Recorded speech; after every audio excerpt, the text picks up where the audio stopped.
Syukur bagi kami atas kasih Allah karena kita bisa berkumpul di sini memperingati suatu hari yang amat penting bagi bangsa. Tadi sudah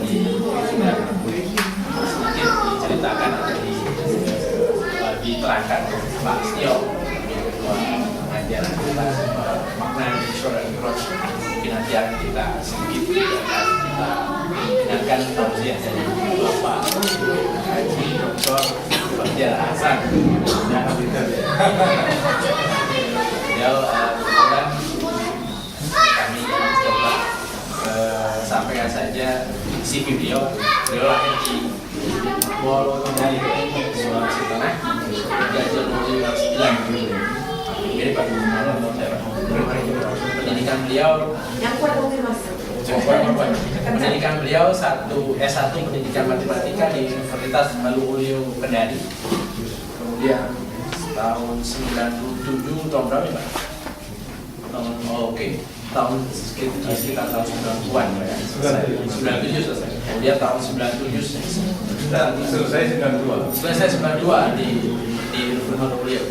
Kemudian 5 tahun kemudian tahun 97 beliau melanjutkan S2 di statistik di jurusan statistik Universitas Guelph, Ontario, Kanada.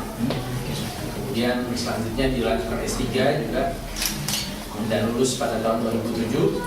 2003 ya. Di universitas yang sama di Universitas Guelph, Ontario, Kanada. Kemudian postdoc dilanjutkan postdoc di jurusan yang sama di Universitas Guelph and Queen's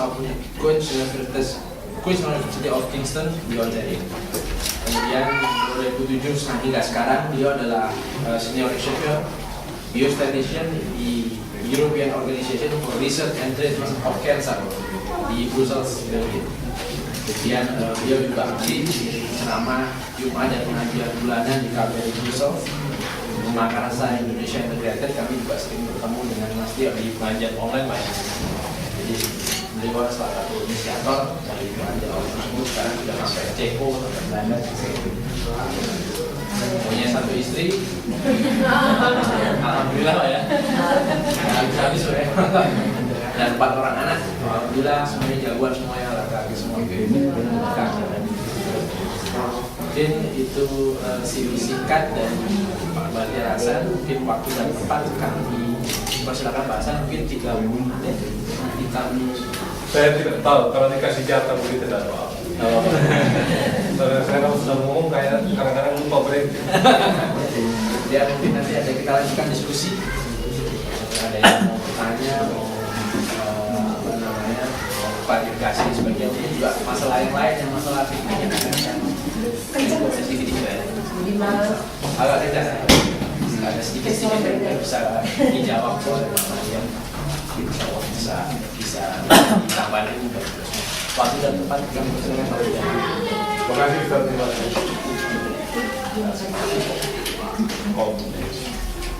Assalamualaikum warahmatullahi wabarakatuh. Waalaikumsalam warahmatullahi wabarakatuh. Alhamdulillah. Nahmaduhu wa nasta'inuhu wa nastaghfiruh. Wa na'udzu billahi min shururi anfusina wa min sayyi'ati a'malina. Man yahdihillahu fala mudilla lahu wa man yudlil fala hadiya lahu. Asyhadu an la ilaha illallah wahdahu la sharika lahu wa asyhadu anna Muhammadan abduhu wa rasuluhu. La nabiyya ba'dahu.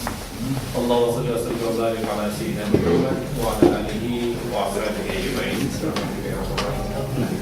Pertama bagi Bapak Besar Bapak Syukrawan yang kami muliakan, kemudian saudara-saudara kaum muslimin teman yang selama dirahmati Allah Subhanahu wa taala. Pertama deklarasi, saya bukan ustaz. Seperti dibacakan tadi, background saya itu ya statistik, bukan counting ya. Statistik yang lebih menjurus ke arah kesehatan, gitu, banyak statistik. Jadi sekarang riset saya misalnya di bidang cancer ya. Dan misalnya mendesain bagaimana menemukan drug development ya, menemukan sesuatu untuk para penderita cancer. Karena cancer adalah penyakit yang paling susah diperangi oleh manusia. Dulu AIDS, sekarang itu AIDS sudah progresnya sudah bagus tapi cancer masih.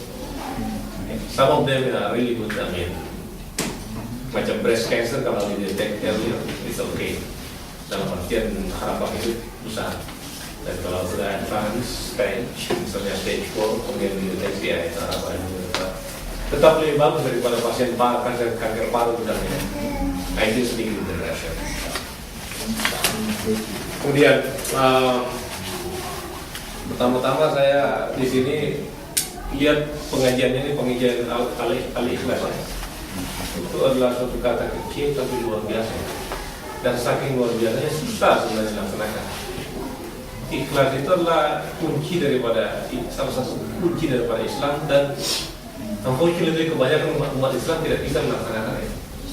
Itu kunci daripada Islam itu sendiri, tapi kebanyakan umat Islam tidak mampu melaksanakan itu. Apa itu ikhlas? Jadi ikhlas itu tidak mengharapkan sesuatu dari manusia.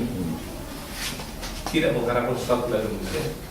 Kita hanya mengharapkan sesuatu dari Sang Pencipta, dari Allah SWT. Kita tidak mengharapkan. Jadi kalau ada perbuatan, kadang-kadang kita manusia bilang, ya udah bikin dulu ya, bikin dulu. Setelah belakangan ternyata adalah ya udah ikhlaskan, itu salah sebenarnya. Ikhlas itu di depan tempatnya. Tempatnya di depan. Jadi dari niatnya misalnya in any sector, in any field of life if you wish. Pertamanya itu niat yang disucikan. Makanya kita dalam agama Islam selalu niat. Hadis Rasulullah mengatakan innamal a'malu binniyat. Sesungguhnya niat itu semua amal itu tergantung pada niat. Ya niat itulah yang kita lakukan ikhlas itu kita, karena kita selalu mengatakan ya kalau di Nahdlatul Ulama itu kita ada musolli fardhu salatul maghrib sedasar rakaat itu mustaqbil ya fardhulillah ta'ala lillahi ta'ala itu gede fardhulillah ta'ala mesti besar. Artinya apa? Semua yang diniatkan itu kerjaan harus karena Allah SWT, tidak ada niat karena manusia. Ini berat ya konsekuensinya. Berat konsekuensinya karena dengan niat yang begitu kita tidak peduli dengan hasil ya. Kita tidak peduli dengan hasil. Kalau dalam artian kalau dia hasilnya alhamdulillah baik ya, dalam artian kalau kita melakukan satu pekerjaan, saya dokter ya, I'll do my best, I put my niat first that this is saya menolong orang ini karena Allah SWT ya. Kalau dia sembuh belakangan alhamdulillah itu karena dari Allah, bukan dari saya hanya berikan perantara sebagai manusia ya.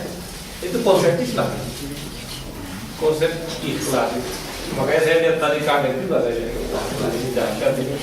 Dari detail ini kita bisa lihat niatnya insya Allah Allah SWT mengabulkan ya. Amin. Kemudian tema hari ini dua tema besar yang digabung jadi satu, Isra Miraj. Kemudian ini bising dengan Pak Tio tadi katanya masukkan juga katanya. Waduh itu tidak habis satu hari kalau begitu. Tidak habis satu hari. Itu tema yang besar, panjang sekali temanya itu. Tetapi ingat itu deklarasi saya depan saya bukan ustaz, bukan. Saya hanya sama-sama seperti kita semua yang belajar sedikit-sedikit saja. Mungkin karena kecil dulu pernah attending madrasah ya, masih kecil-kecil di kampung saya ditulis setengah itu adalah namanya madrasah Al-Khairat.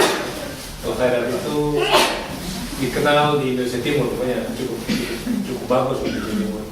Tapi orangnya sangat dikenal toleran. Daerah Sulawesi itu daerah yang tidak mayoritas Islam tapi sekitar 70% saja, 75% paling banyak.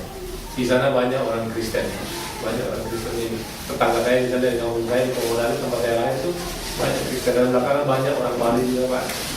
Masih daerah dari petani yang berhasil, petani kakao, petani petani sawah Pak ya. Itu jadi lumbung padi yang besar itu di daerah Padi di sana itu penuh orang Bali. Dan juga di daerah Tamako sekarang ya, daerah Bekasi Utara banyak orang Jawa, orang Bali. Jadi benar-benar heterogen ya. Heterogen, walaupun dia punya tempatnya itu terpencil Pak, terpencil tapi orangnya itu heterogen betul.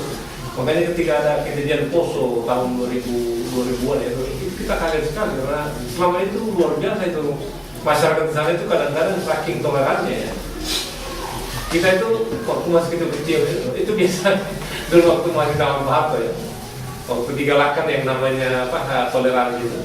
Ada suatu waktu di Komodari sana itu daerah tempat saya itu. Kalau Isra Miraj itu yang memberikan hikmah Isra Miraj itu pendeta. Asal pendeta Kristen ya maksudnya.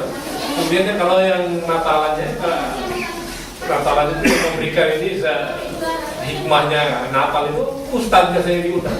Itu tapi ya ada rada-rada kebablasan dikit gitu. Tapi hanya untuk menunjukkan bagaimana kompaknya masyarakat sekarang itu pada masa itu. Karena beberapa tahun lalu setelah peristiwa foto yang memang ada ini friksi sedikit, tapi alhamdulillah saya balik kemarin ya kira-kira 3-4 minggu yang lalu di sana. Alhamdulillah itu sudah kembali masyarakat bisa komunikasi kita akan. Saya tidak lihat bekas-bekasnya, tidak seperti di Ambon misalnya yang masih ada segregasi masyarakat ya.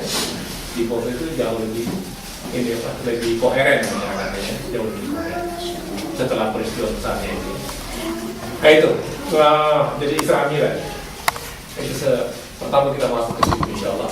Isra Miraj ini adalah tonggak sejarah yang penting dalam Islam. Tonggak sejarah penting. Allah SWT tadi mengabadikan ya Isra Miraj itu dengan dalam surat Al-Isra tadi. A'udzubillahi minasyaitonir rajim. Subhanalladzi asra bi'abdihi lailan minal masjidil haram ila al-masjidil aqsa alladzi baraknahu lahu linuriyahu min ayatina innahu huwas sami'ul basir.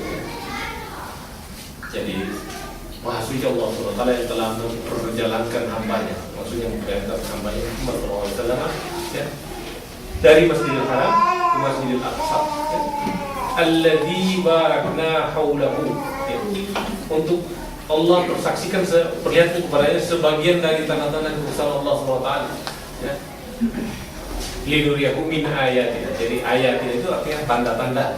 Jadi kalau di Iran itu ada namanya ayatullah, itu artinya tanda-tanda Allah ya. Gelarnya ulama Iran itu ayatullah, artinya tanda-tandanya Allah ya. Tapi kalau saya jangan tanya saya bukan dari sana. Min ayatina innahu wasami. Sesungguhnya dia adalah maha sama ya. Mendengar ya. Sami'ul basir, maha melihat. Jadi Allah mengetahui segala. Tidak ada yang bisa kita sembunyikan dari Allah SWT. Nah, apa latar belakangnya Isra Miraj ini? Ada dua peristiwa besar ya yang latar belakangnya Isra Miraj ini. Yaitu kira-kira pada tahun ke-10 atau ke-11 karena daripada kenabian. Ya. Jadi Rasul SAW itu menjadi nabi kurang lebih beliau itu berumur sekitar 40 tahun ya. Dan Isra Miraj ini terjadi ketika beliau sekitar 50 atau 51 tahun. Ya.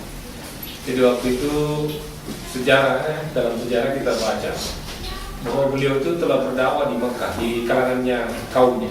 Jadi saya berikan dulu bagaimana gambaran profil kaum Quraisy di Mekah itu. Jadi Quraisy itu adalah salah satu dalam zaman terminologi jahiliyah, salah satu suku yang besar, yang paling tinggi ya dalam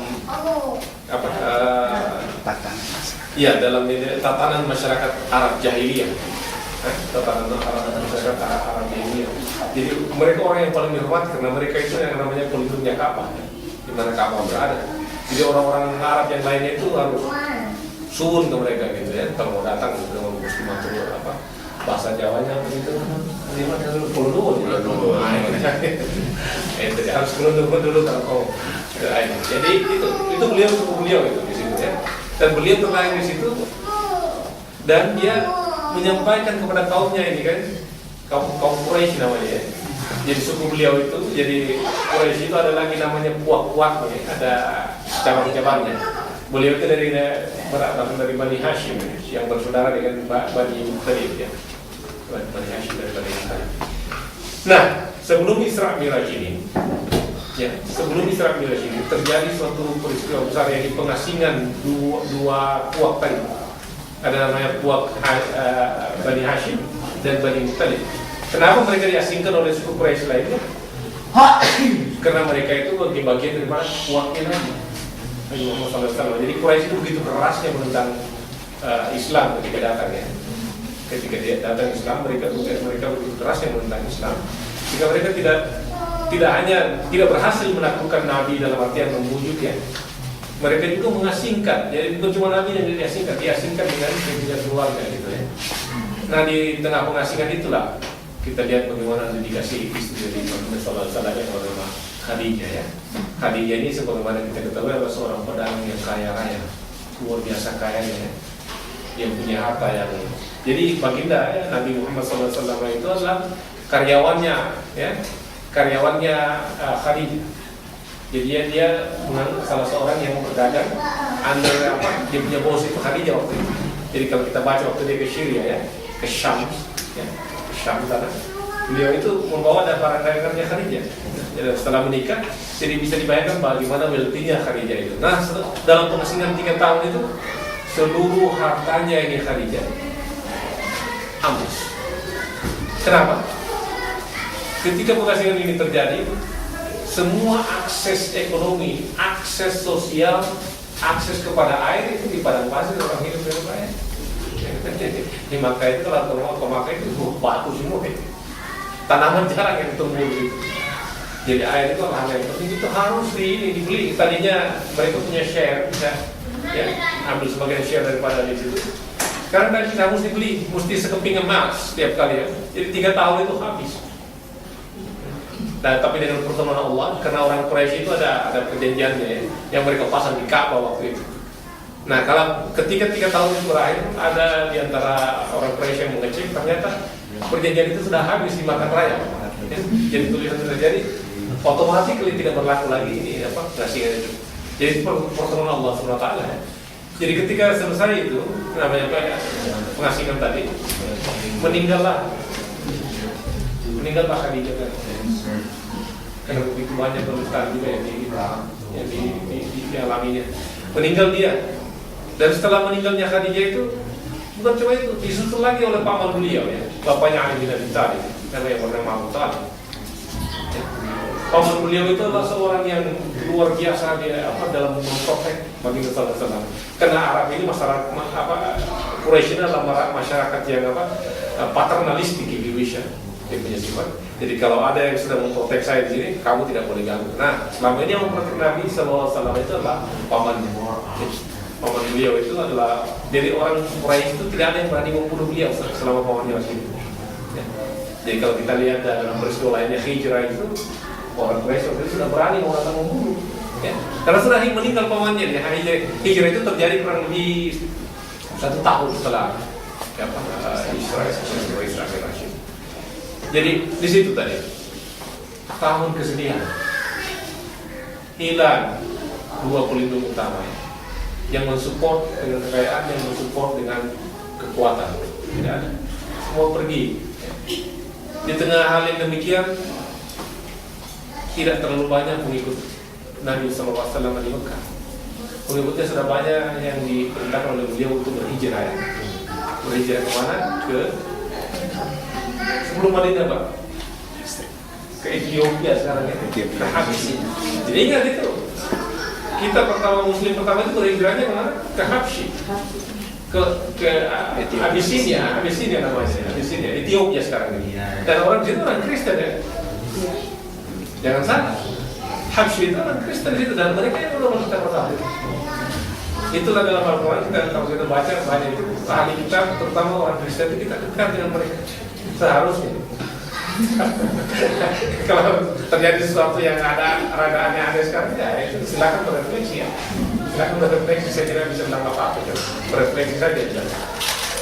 Nah, balik kepada baginda sallallahu alaihi wasallam, dalam kondisi begitu beliau coba melebarkan dakwah itu. Karena Makkah ini mereka sudah full, dalam artian sudah tiap hari didakwahi, tidak ada yang mendengar. Tiap hari didakwahi, cuma malah dilempari saja, dicaci maki gitu. Oh, beliau coba ke Taif. Taif itu kurang lebih 100 kilo di utaranya. Itu daerah yang sedikit lebih dingin dari Mekah, sejuk. Kalau anak saya si Ari bilang katanya di capital of Saudi itu katanya Riyadh. Tapi kalau Samar kapitalnya di Taif, itu menurut dia itu. Karena di situ daerah lebih dingin katanya, lebih dingin ketimbang daerah lain di Saudi. Nah, beliau itu ke Taif dengan harapan mudah-mudahan ada hasil dakwah di sana itu.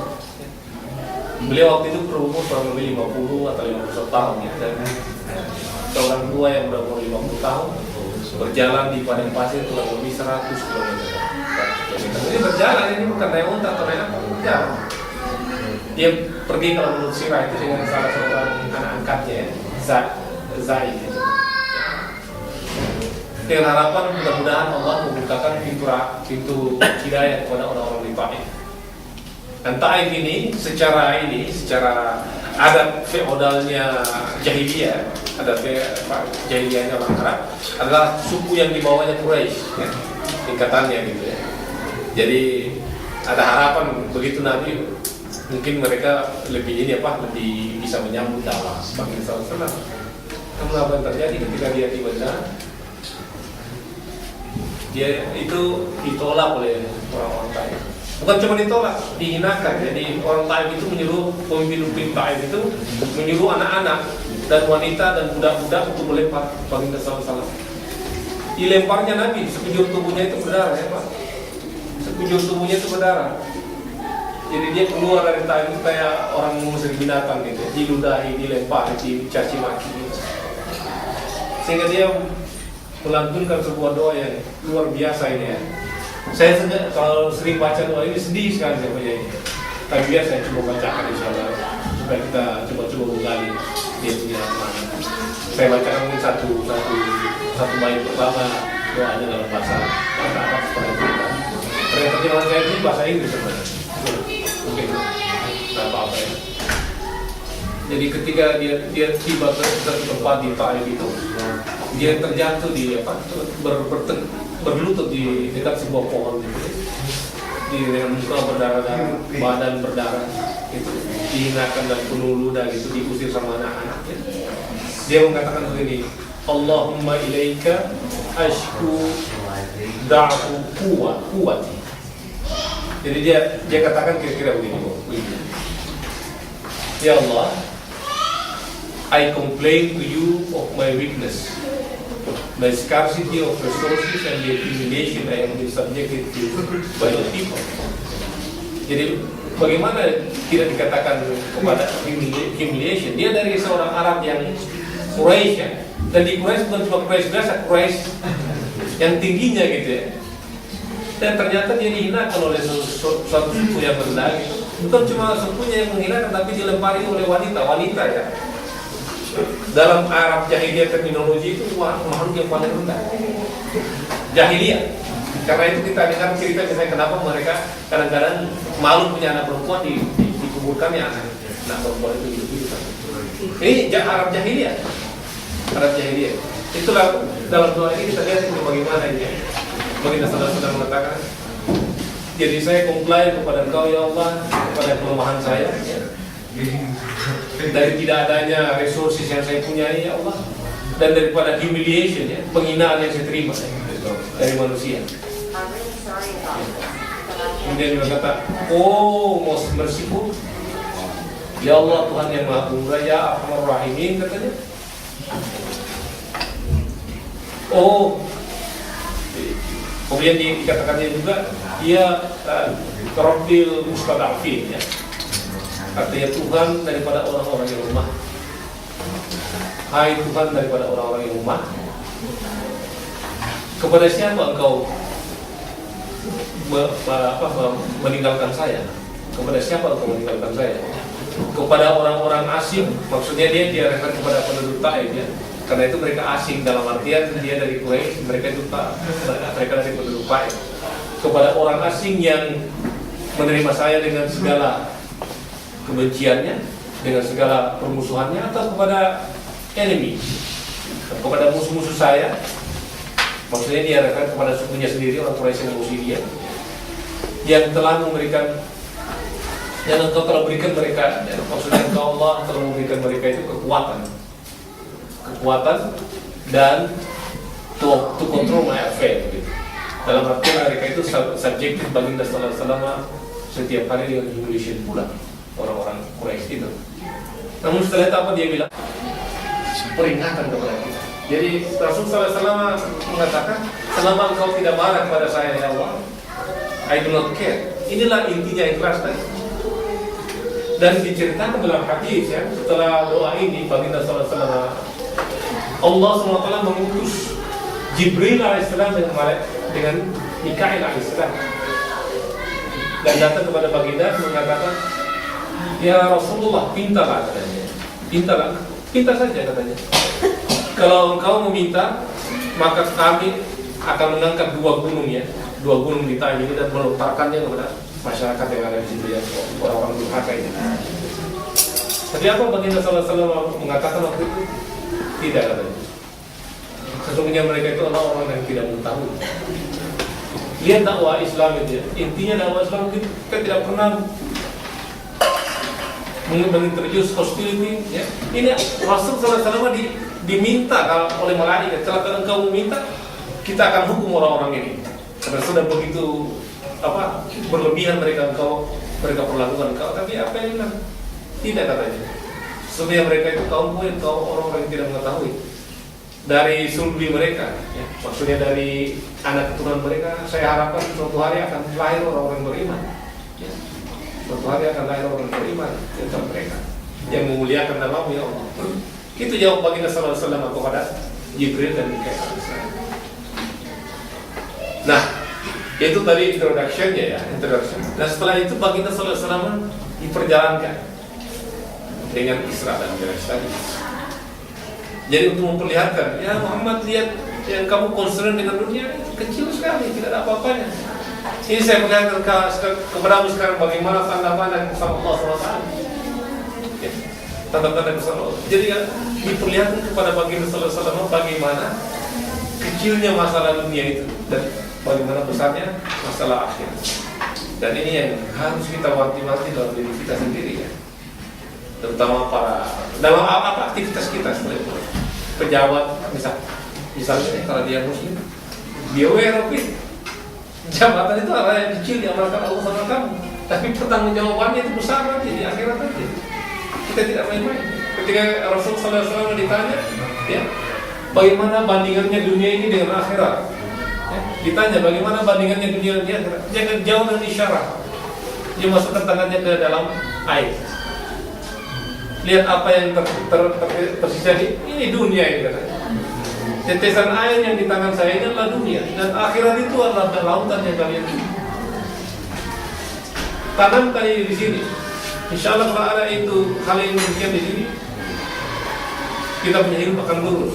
Kita tidak akan tergoda dengan dunia ini dalam artian apa yang kita earn, alhamdulillah, yang halal semua ya. Kalau lihat yang miring-miring, karena yang saya harapkan jauh lebih besar kan. Kalau saya tergoda yang kecil di sini, ya saya akan hilang yang di sana. Oke, insyaallah. Dan itu Isra dan Mi'raj ya. Dan di situ ya, Rasulullah SAW menerima perintah sholat. Jadi kewajiban sholat. Karena sholat sudah ada waktu Isra diperintahkan, tapi belum diwajibkan. Ya. Jadi kewajiban sholat itu diterima di situ. Dan dalam hadis yang diriwayatkan Al-Bukhari dikatakan bahwa Rasulullah SAW ya, begitu sayangnya kepada umatnya itu, pada awalnya sholat itu diperintahkan 50 kali. 50 kali dalam satu hari ya. Itu beratnya luar biasa itu.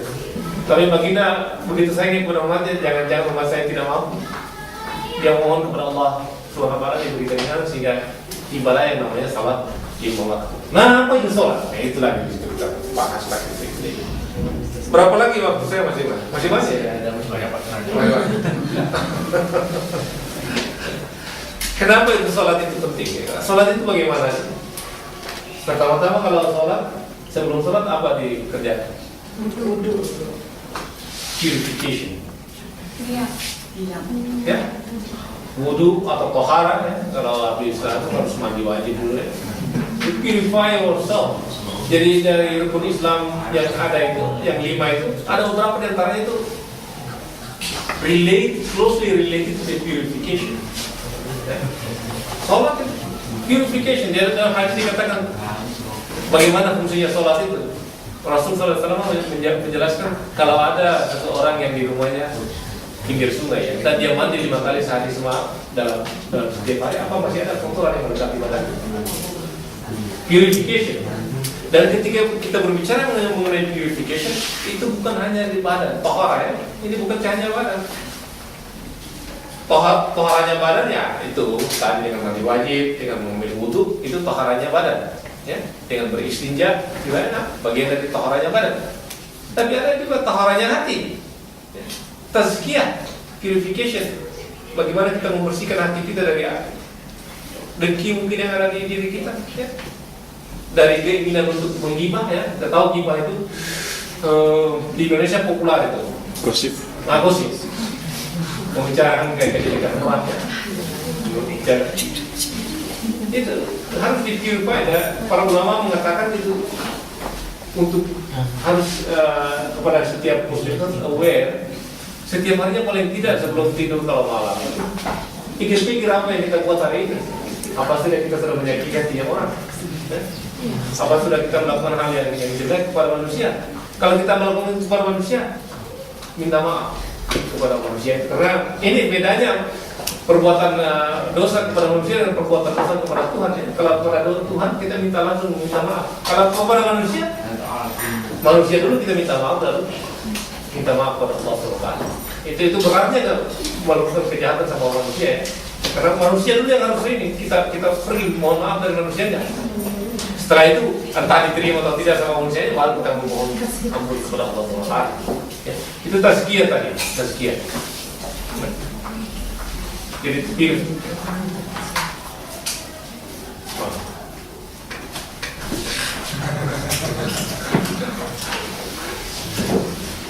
Itu tazkiyah, ya, the purification of the heart. Nah,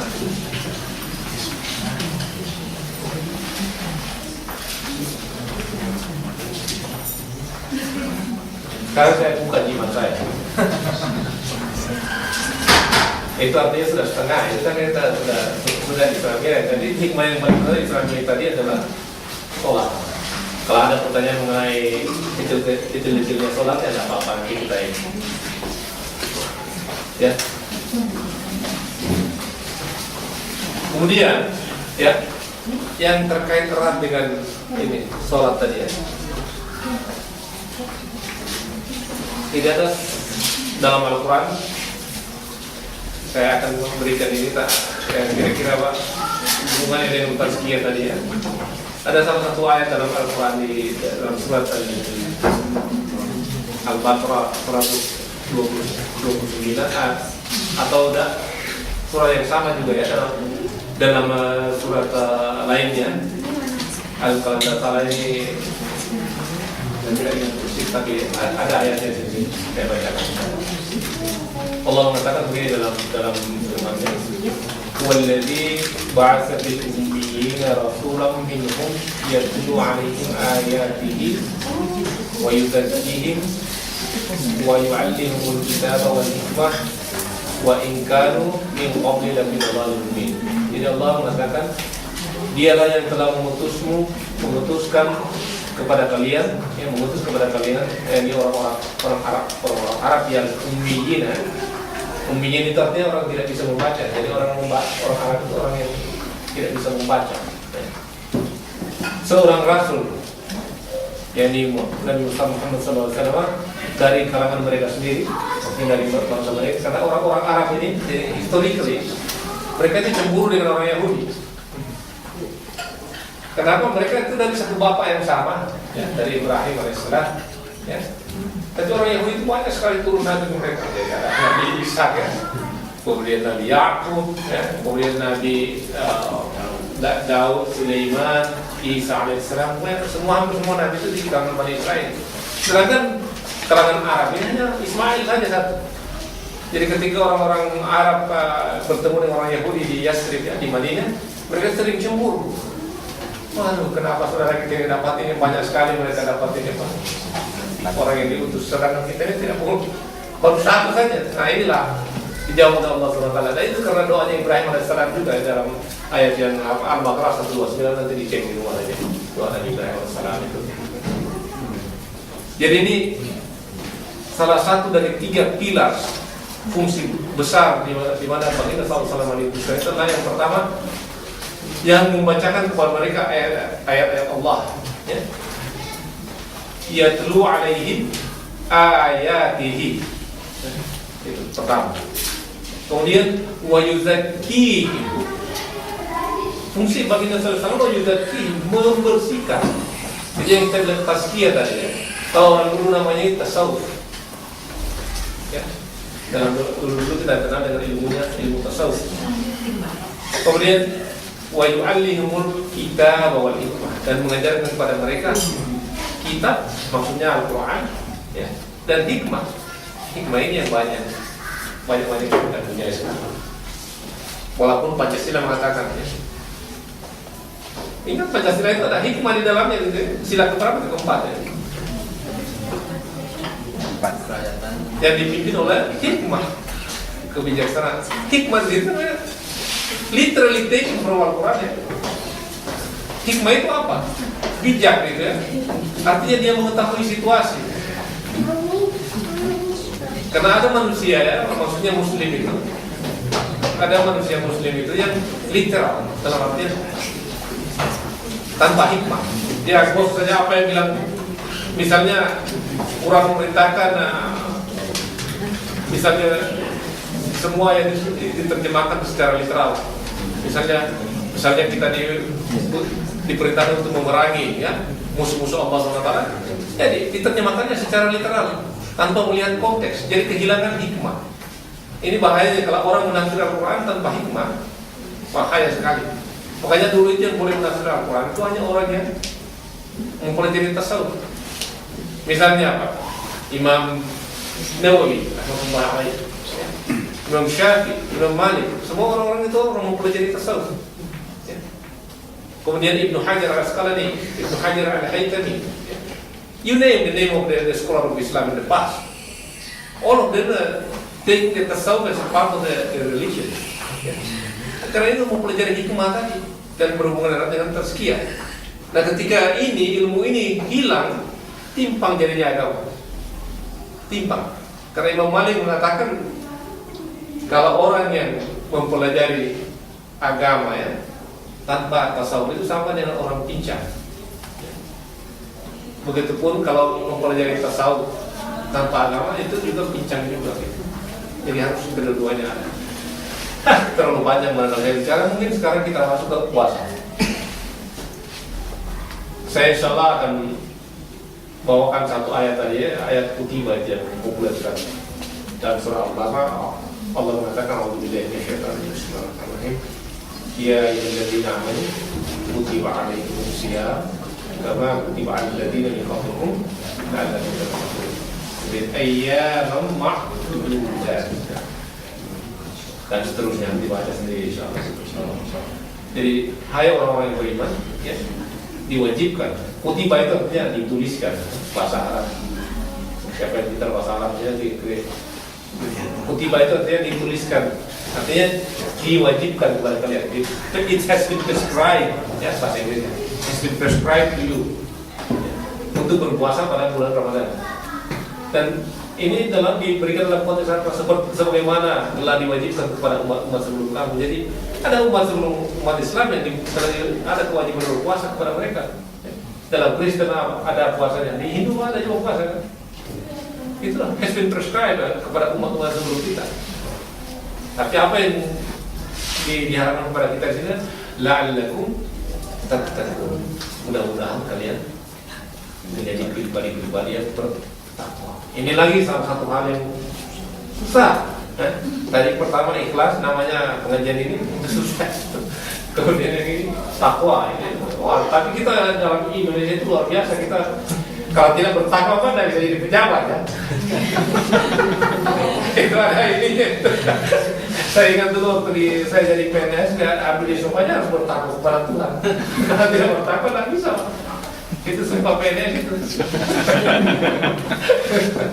Nah, kita bacakan sedikit ini jimat ini saya. Jadi ini saya mengutip dari New Testament. New Testament perjanjian baru. Nah, tidak apa-apa saya bacakan bahasa Inggris. Dan kita lihat karena dalam Islam itu ada hadis Bani Israel, ya. Artinya mengambil sesuatu dari Bani Israel, dalam hal ini dalam Quran, dari Torah, dari itu tidak masalah, tapi yang penting itu sesuai dengan Quran kita. Itu di situ makanya ulama jarang mengambil karena takutnya nanti. Tapi ini saya terdengar dari ulama lain, jadi insya Allah saya bacakan saja. Ini bukan saya yang bilang sebenarnya, saya cuma mengutip saja dari beliau. Jadi don't blame me, ya. Jadi di Israel nih dengan hubungan dengan puasa ini,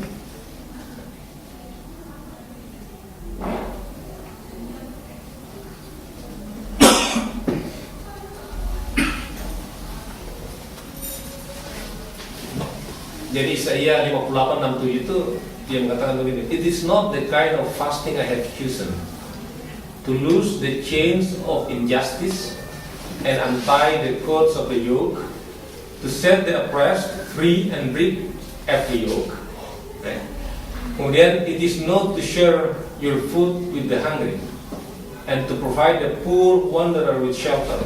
When you see the naked, to clothe him, and not turn away from your own flesh and blood. Kalau kita bandingkan ada salah satu hadis al-Qudsi, hadis Qudsi, ya, yang di hadis Qudsi itu adalah firman Allah SWT yang tidak ada dalam Al-Quran, tapi dalam hadis. Ya. Itu hadis Qudsi namanya. Jadi Allah SWT berkata begini dalam hadis Qudsi itu, yang dia transliterasinya begini, I was hungry but you did not feed me. Jadi Allah mengatakan saya lapar tetapi kalian tidak memberiku makan. Orang-orang mengatakan pada hari akhir nanti, how we could feed you? You are the Lord of the world. Bagaimana kalian bisa memberi makan engkau ya Allah? Sedangkan engkau adalah penguasa daripada alam ini. Allah mengatakan, didn't you know that my servant so and so is hungry and did not serve him? Yeah. Have feed him, you would have feed me. Yeah. Jika kau memberi makan dia, sebenarnya setelah memberi makan saya. Jadi laparnya Allah SWT itu adalah pada orang-orang mustadafin, orang-orang miskin, orang-orang yang tidak berguna. Ini salah satu hikmah dari puasa itu. Kita supaya bisa merasakan. Setelah merasakan bagaimana lapar itu, ya setelah itu Allah menggerakkan tangan kita. Jadi ingat dalam surat Al-Baqarah itu nanti diperiksa dua ayat berapa ya? Baca. Kayak kalau tidak salah ada ayat 261.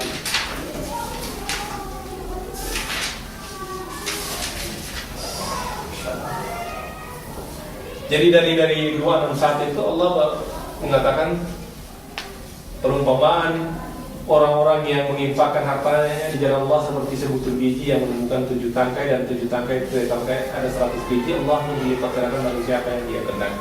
Jadi dia berbicara mengenai sedekah. Ya. Tetapi pada ayat 269, ya setelah ini jadi 261 sampai 268 itu membahas mengenai sedekah. Tapi 269 dia tiba-tiba berkata, dia memberikan hikmah, ya, kepada siapa yang dia kehendaki. Dia memberikan hikmah kepada siapa yang dia kehendaki. Barang siapa yang diberi hikmah oleh Allah SWT, sesungguhnya dia telah diberi kebaikan yang banyak. Nah, kita hubungkan dengan hikmah yang tadi, bahwa salah satu tonggak dalam Islam itu, ya, adalah hikmah tadi. Salah satu tonggak di samping kitab, ya, yang membersihkan diri kita. Ya. Dia telah memberikan kebaikan yang banyak dan tidak ada yang dapat mengambil pelajaran kecuali orang-orang yang vaksin. Dan setelah itu 270 kembali lagi kepada hal yang lain. Jadi seolah-olah Allah memperlihatkan kepada kita, ini mungkin ya, ini guessing saya saja ya, bahwa hikmah itu tersembunyinya sebenarnya berkaitan erat dengan sedekah. Berkaitan erat dengan sedekah, berkaitan erat dengan menolong orang-orang yang miskin.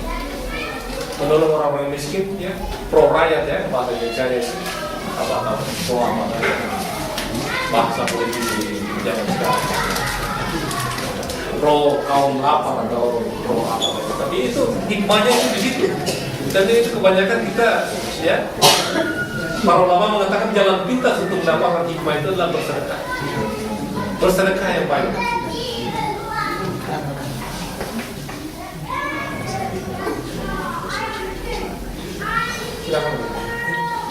Dan kita sambung tadi ya dari hadis qudsi tadi.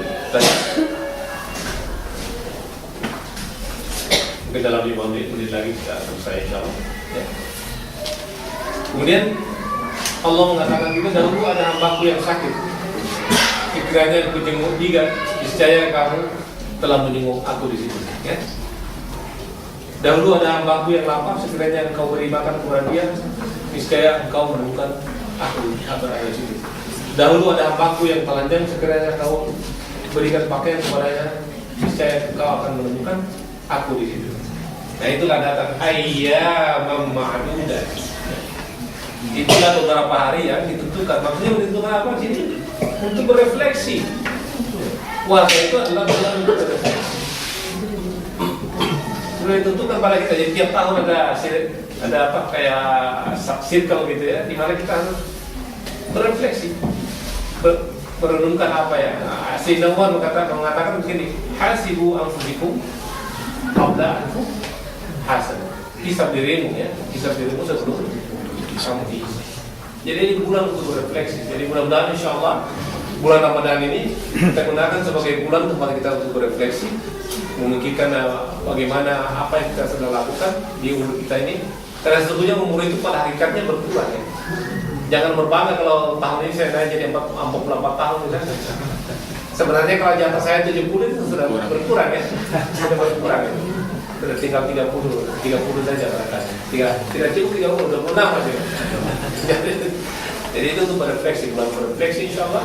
Jadi kita gunakan Ramadan ini sebagai bulan untuk berefleksi dan insyaallah kita berbanyak amalan-amalan di dalamnya, terutama ya amalan syaum ya untuk berpuasa dan juga amalan untuk fakir miskin yang berhubungan erat nanti dengan zakat.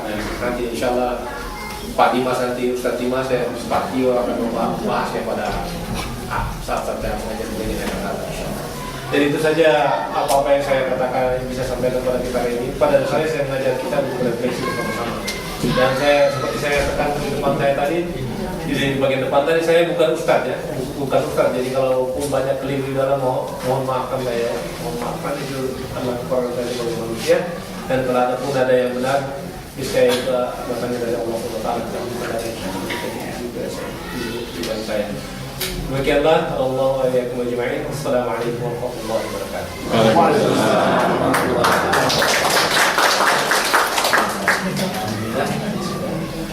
kita dengarkan tausiah dari Pak Batia Hasan, juga mau deklarasi Pak, bukan ustaz ya Pak ya Pak.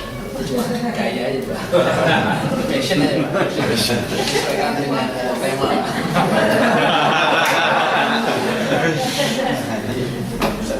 Kalau saya selalu melihat Pak Batia itu selalu ada akhlak baru yang saya terima. Saya tadi lupa dengan tahu dari masyarakat merejim kalau Pak Guru itu memang kita percaya karena di mana itu biasanya banyak ceritaan sebagainya.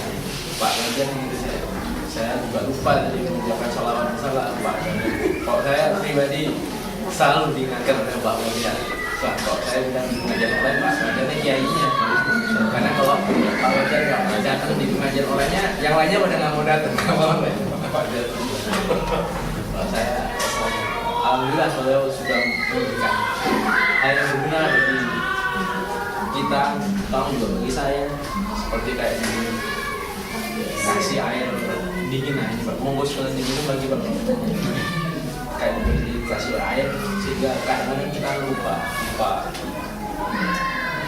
sholat atau beribadah itu kan kadang-kadang kita cuma baca Quran atau kita hanya menjalankan rutinnya kan karena kita lupa pada esensinya. Alhamdulillah kok saya pribadi tadi mendapatkan banyak esensi yang berguna saya sendiri dan juga bagi para jamaah atau para yang hadir di sini.